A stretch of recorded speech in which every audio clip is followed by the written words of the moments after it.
Some places are born from mystery. Others are shaped by it.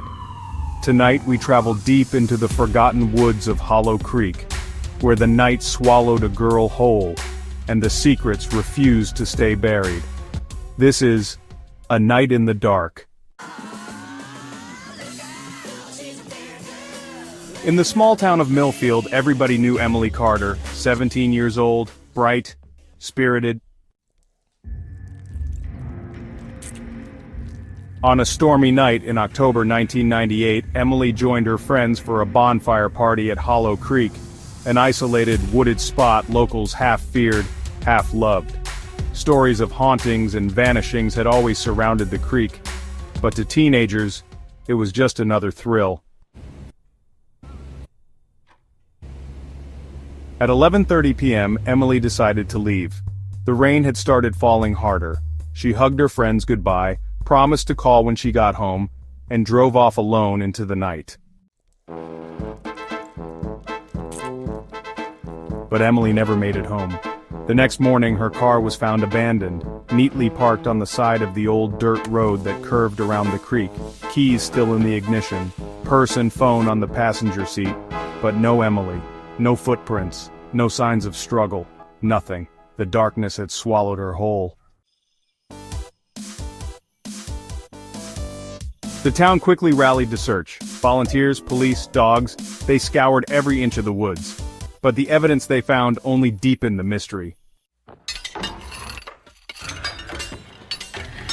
There were no footprints around her car, even though the ground was thick with mud from the rain, no drag marks, no signs of a chase. It was as if Emily had simply evaporated into the mist. Her cell phone records added another layer of confusion. In the hour before she vanished, Emily received 3 missed calls from an unknown number. One that investigators later claimed was, untraceable. Several witnesses from the party mentioned something else. A strange man in a wide-brimmed hat seen standing just beyond the tree line, watching, never speaking. Then, there was the voicemail. Emily's sister checked her phone the next morning. At 12:04 a.m., she had received a voicemail from Emily's number. Nothing but heavy breathing, and what sounded like whispering, too distorted to understand. The town was terrified, but without a body, without answers, the police quietly closed the case as a probable runaway. Emily Carter became a ghost of Hollow Creek. For 10 long years, Emily's disappearance remained a grim local legend. Her parents never stopped searching. They never stopped asking questions nobody wanted to answer.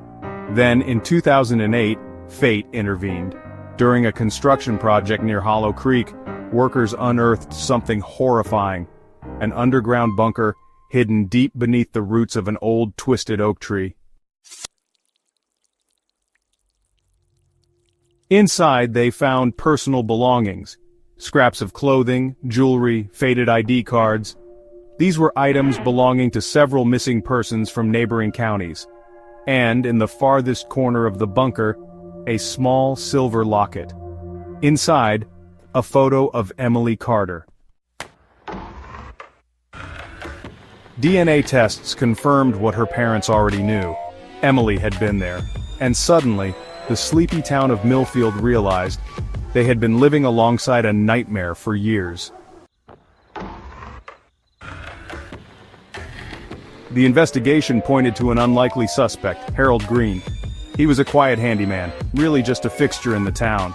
You know, someone who had even volunteered during the original search for Emily.